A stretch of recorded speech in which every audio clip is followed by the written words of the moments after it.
Steiny and Guru, joined by Willard and Dibs. It's a crossover. You guys are great, man. A lot going on in that commercial break. Yeah. Woo. Little politics. Yeah. Sports. Some internet dating takes. Pho that I just learned about. Or pho, either one. Pho. It's spelled like pho, but it's actually pho. Okay. It's delicious this time of year. Wow. And it is... It's Vietnamese soup. Okay. Yeah, so Sure. there's a broth, there's veggies and meat involved. Is that what you were eating in there? No, I was eating... You were just eating, okay, because yeah. you called it soup. I'm on a cleanse. This is day 4 of 5. my It's a gosh. cleanse brought to you by Prolon. It's a 5-day metabolic restart, and it allows your body to clear out everything that you've been doing. And believe me, I've been doing a lot. And, the weight How loss you feel? is secondary. I feel great. Yeah, I'm bouncing my step and, a little hungry. But, you have your 2 soups a day. You get a couple of snacks along the way. And after 5 days, the idea is that you go on to eat a little bit more healthy. Otherwise, what's the point? Yeah. So and it's the holidays. I didn't know if you. Yeah, went trying to in. get some momentum. Okay. Thanksgiving set me back a little bit. Set me back about 7 pounds. I had to try the trifecta of desserts. We had a pumpkin cheesecake. There was an apple pie. And there was a chocolate mousse. And your boy went gotta do healthy it. portions all 3. Yeah, you have to. Yeah. You have to. So I'm trying to right the ship over here a little You bit. do it over Thanksgiving, and then you just break till Christmas, if you can. Yeah. I'm going almost sugar. I'm not sugar-free. That's absurd. Right. But, I still have vanilla in the latte every day, but, dessert-free almost. Look at my. Between Thanksgiving and You're Christmas. a thin man. You don't care. Yeah, but he's I hear you. He's getting close to that age Right. where No doubt about everything, even for the skinny guys, it gonna slow down on you now. Yeah. My boy Dan, nobody cares. I used to work with him. He was built like you. He had high cholesterol. And I was like, dude, how can it ain't about that. It's about the DNA, good the numbers. I said, okay. It's all DNA. But you're right. No doubt all about it. DNA. Did you hear my gripe? No. So I told I've been Steiny and in Evan. the weeds today. Okay. So, all right. yeah, what's up? I told Steiny and Evan, I'm bigger than sports. I care about what's going on in our world. A lot of people wouldn't know that. So there's a lot going on outside of sports in our world. A lot of people without, and I don't forget that stuff. And I feel like we're blessed with what we do. With that said, I'm sitting there last night like a fat dog, and I see underneath the TV it scrolls, Ohtani says, and I want him here, you cannot tell people you met with me. And that read wrong to me, like, dude, look around, read the room. There's been a million guys better than you too, Ohtani, but don't put that stamp on it. You can't. And Dave Roberts said I can't lie, which I appreciate. But Dibs, I came in here and I was ripping Ohtani, and then Steiny says, maybe that's who he is. He didn't want the world to stop for him in this pendant. So now I don't know, did I rip him for nothing? Probably, because actually you also put words in his mouth. Potentially. Like, he didn't say that. Let's count right now together how many words we've actually all heard Shohei Ohtani say. Right. I haven't heard 0. I've never heard him say a word. Now, there was a report that his agent 2 weeks ago told teams, we don't want to hear anything out loud, and if we do, we'll hold it against you. But that's his agent. That's a report. I don't know whether to buy into that. Right. I think it's hilarious.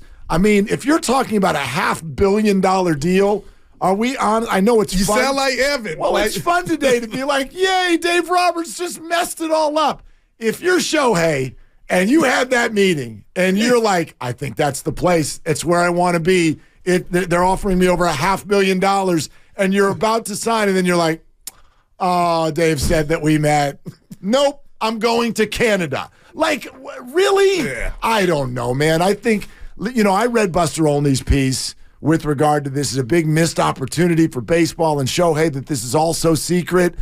I don't know about you guys. When someone's a free agent, my goodness, the word free means everything. They've earned that. Sure. And they get to do it however the hell they want. Agree. I the privacy part. I had the same kind of perspective as you in terms of, come on. And I love him. And it was not him who said it. It's a report.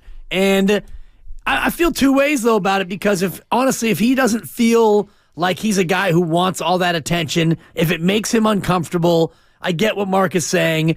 This is his free agency. You can handle it however you want. Aaron Judge chose to handle it in a certain way. and he chose to clown Farhan Zaidi with the dog and pony show at the St. Regis Hotel. We saw it. By going out the back door and a little bait and switch, a little okey doke, banana in the tailpipe. Your guy. He's coming in. I don't have to get you because it's months. You know what happened to Farhan, right? Yeah, he got served. He got served. Yeah. He got served like he was at an IHOP at 1:15 in the morning looking for a short stack. You just gotta fly above it, Steiny. Hey, Steiny. You just gotta. Steiny, shoot your shot. It's all you got. He got now serving number 71. That's me. He got served.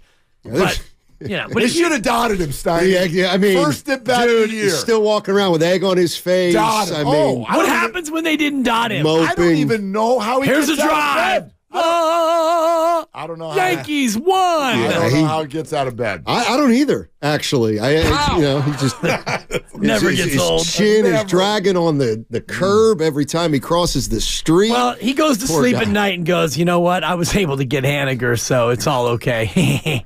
And I got Ross Stripling still. Look at him. And I'll never forget the Tommy La Stella.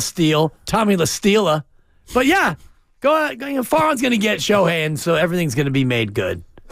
We'll see. Yeah, we gotta get somebody. Sounds like the Soto thing's about to go down, by the way. To the Giants? No. To the Yankees. Okay. Jim Bowden just tweeted. Farhan missed again. I'm going to mess this up because I don't even know some of these names. Oh. And I bet Padres fans feel the same. Like, you're going to get a prospect haul. Well, I don't know who these people are. Okay, so Bowden says the deal is, in fact, Soto and Grisham, Trent Grisham, for King, Brito, Thorpe, Higashioka, It's a good get. and Vasquez, Which one? as reported by Jack Curry and Joel Sherman. Curry! And this deal will be finalized shortly. Okay. That's Jim Bowden 1 minute ago. So that weekends the Padres. now, like Soto. I mean, Yeah. I think when Higashioka comes up in 27, he's going to really help him. Yeah, he is. What position does he play? Is she? So they've got And Brito, So they got Juan Soto to play outfield and John Grisham to write about it. That's a 4.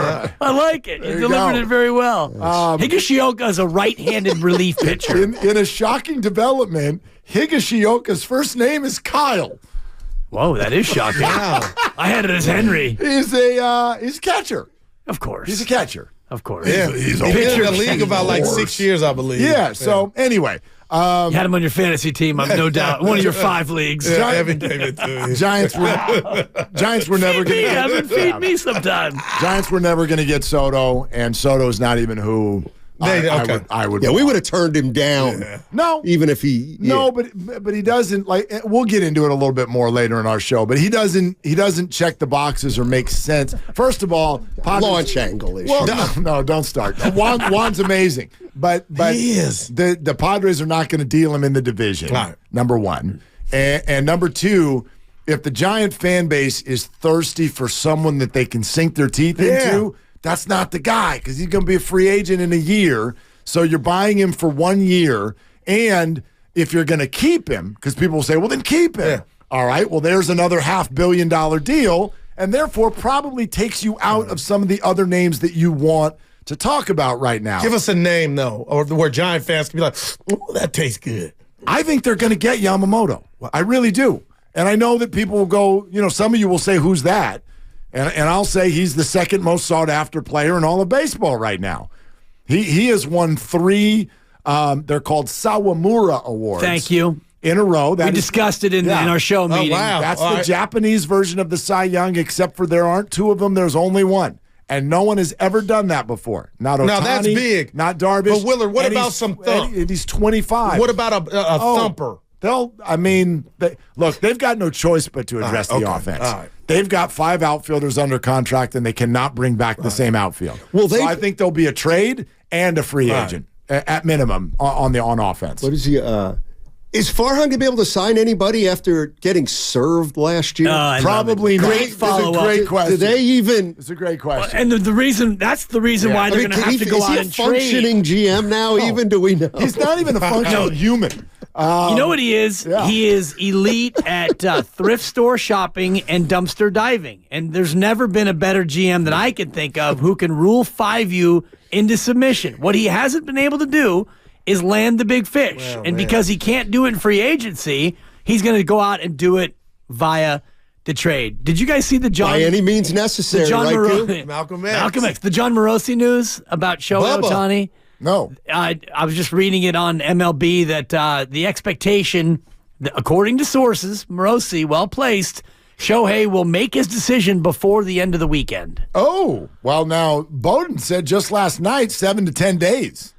John Morosi on MLB Network is reporting the expectation is the decision will be made before the end of the weekend, which I believe is closer to 4 days. And I have PTSD from Morosi, and I love him, Bubba, when he had me thinking Judge was coming in. Well, that wasn't Morosi now. That was John Heyman. No, That was Heyman. That's why we talk. And sorry, Bubba. And today is the 1 year anniversary of that. Wow. Today is Arson Judge's first birthday. It's That's why they were doing that. Arson Ohtani. They were, okay, Please, gotcha. everybody, little champagne tonight. All right. Celebration sensation. Yeah. Today is Arson Judge's first birthday. Mark and I talked about going to Shohei Ohtani's hometown to recruit him. Linden. Because we went to Linden last year. You Wait, guys- Same distance, he by and the Judge way. are from Linden? Yes. Unfortunately, Wow. he's That's from a little further away. And I checked flights yesterday, Steiny. I did the I found us a show. flight, $1,100 round trip. It's going to take us 58 hours to get there. What is it Tokyo? No, it's That'll do it for me. It's Misuzawa. It's a town outside of another major city. It's 2 flights to get there. We had a 17-hour layover in Hong Kong. Wow. And the boss said no. You're listening to 95.7 The Game, KGMZ FM and HD1 San Francisco. Always live on the free Odyssey app, Twitch, and YouTube. It says Oshu Iwate. For his hometown? That's what it says on Wikipedia. Oh, okay. Yeah. You sound surprised. No, I saw something else, but whatever. I don't want to get bogged down in a trip that we're not taking. No, but I don't either. But pretty exciting that if it does go down before the end of the weekend, that would be great. And it would be nice if it happened maybe on Friday, or if it didn't happen until like Tuesday or Wednesday. That way we can focus on the Niner game at hand on Sunday. Bookies.com, for whatever it's worth, the current updated Shohei Ohtani odds. Los Angeles Dodgers plus 175. Second choice, San Francisco Giants plus 350. 350. No Angels, huh? Angels are fifth choice plus 950. Sitting at Damn. 600 are both the Jays and the Cubs. Yankees and Mets at 2,000. Nobody else on the board. The rest is the field.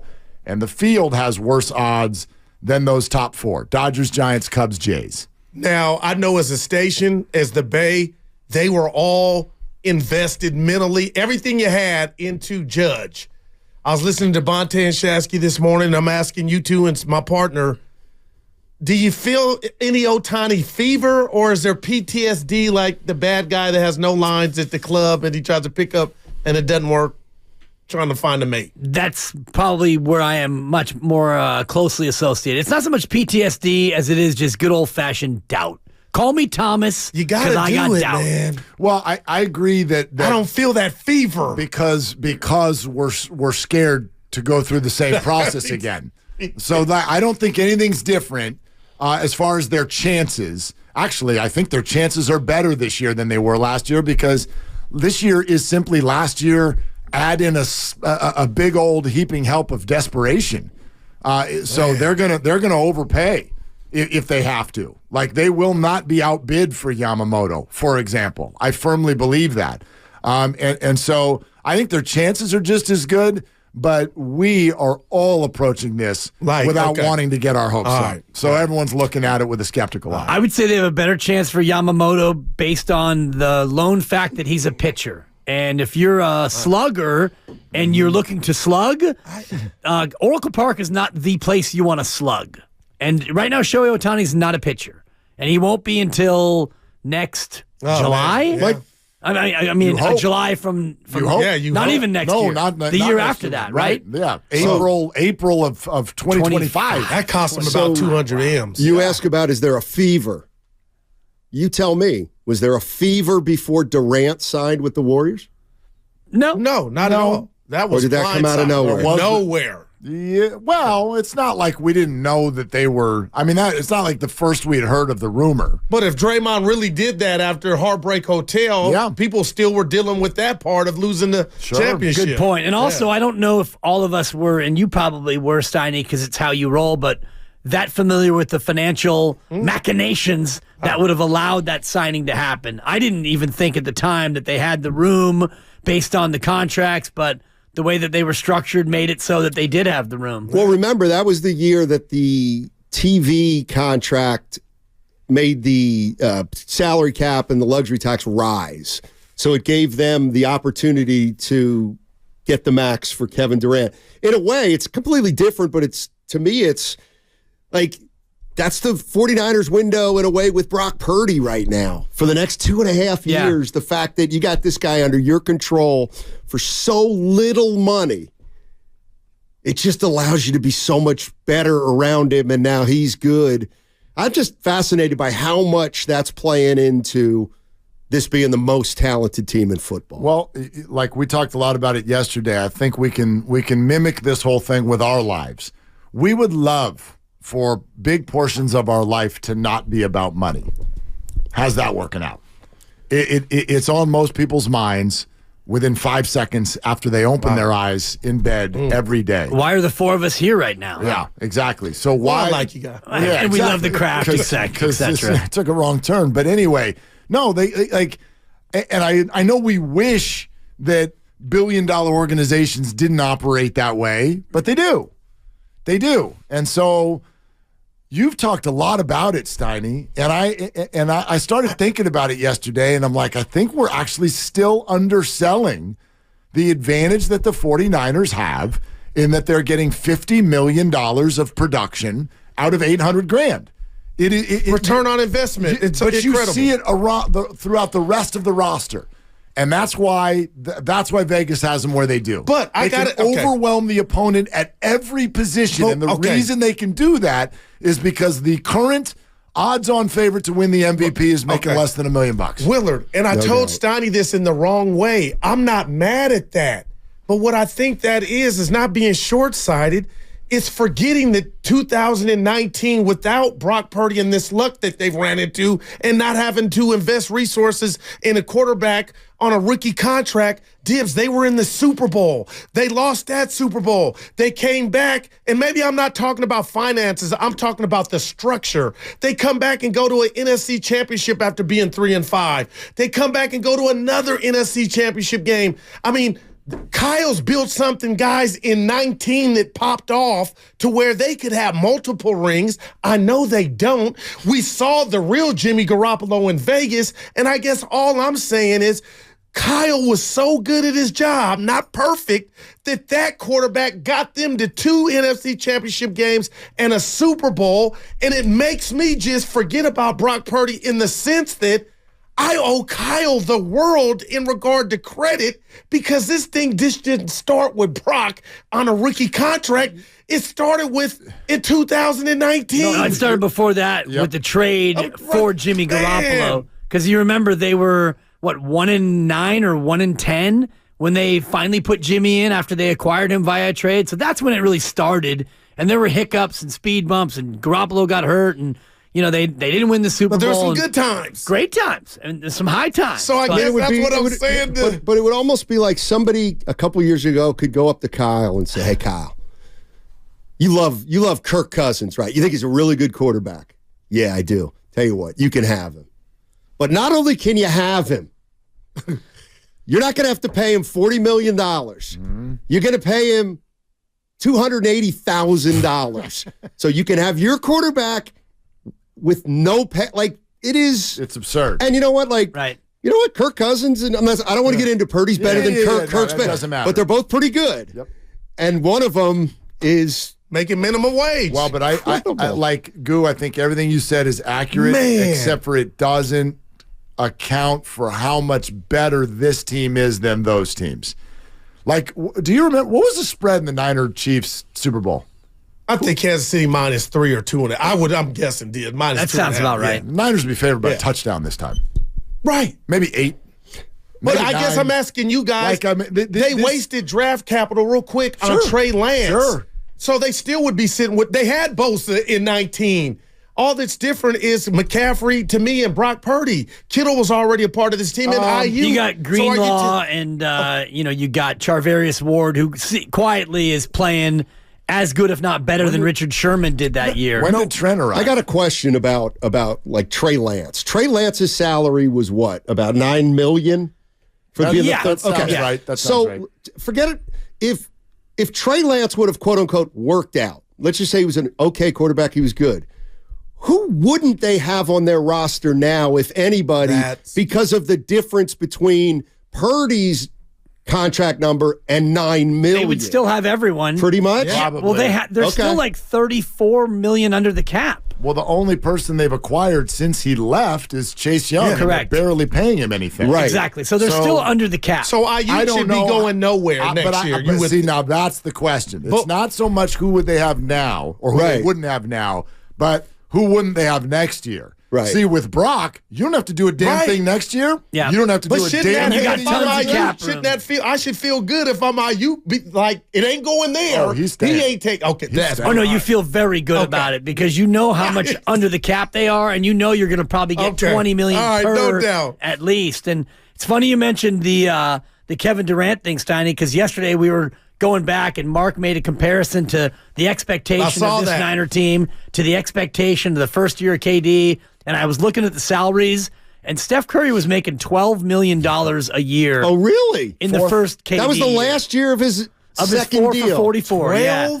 And so, fourth highest paid Warrior. Because we were talking about if the Niners win the Super Bowl with Brock Purdy, it might go down as the best value contract in the history of sports. If a guy was making $800,000, there's no doubt. But it has to be. It might now, what was Kurt Warner making? Because we had Vermeil on, and he reminded. When they won their when first the Rams Super Bowl. won the whole thing, I can look that up. Yeah. Okay, but go ahead. Yeah. And values are different now. You'd have to look at the percentage of the cap. But looking at Steph that year, Iguodala was making 11. Steph was making 12. Steph was the fourth highest paid Warrior on that team, and he was, if not the most important. I know KD was MVP in the finals, but you had the chef at a bargain rate, which we were talking about the Brock Purdy factor. So. Hey, by the way, don't forget, guys, to remind Warrior fans that they play at home tonight against Portland. And tickets still available, Warriors.com. Wasn't part of the original schedule. Portland Trailblazers. Yeah. Dibs, what did you make of the Laker call where they called a foul and the Lakers didn't have the ball? That bothers me. I'd have to look at the footage. I thought you were going to ask me about the Ime Udoka, LeBron James. What are your thoughts on that? I love it. I loved it all, too. I mean, if you want to come on over, then come on over. Catch me outside, But they showed all the highlights of Bron dunking on Udoka on the court as if that was something. Udoka's not the player that LeBron is, but LeBron's the greatest player of all time, I think, now. Well, longevity. I just kind of think so. Well, it is incredible. What he's done in terms of his physique. He's the oldest player in the association, and he's still doing what he's doing. So it's incredible. Sorry to go back. I got Kurt Warner's career salaries up here. And first off, he didn't start with the Rams. He started with the Green Bay Packers on a 2-year, $248,000 contract. 2 years, man, $248,000. Damn. But when he actually went to the Rams, this will put Purdy's thing into perspective. Brock Purdy's making $850,000. Kurt Warner was making $750,000 as the Rams backup. Oh, geez. 24 years ago. So that was like 24 years ago, he was essentially making the same thing that Brock's making now. Man. Boy, ponder that as we cross over on 95.7 The Game. Come on, what's on your holiday list? Let's talk about it. Come on. What do you mean? Just your wish list. He's trying to. I had a great. I know I am getting out of here on this. I had a great day yesterday after work. My youngest daughter got into Tulane. There you go. Okay. So Mary Page is going to Tulane. She's going to go to Tulane. And all about college. She's got to pay for some of it too. Well, yeah. That's 95.7 The Game. Celebrated for 4 minutes and then started stressing, right?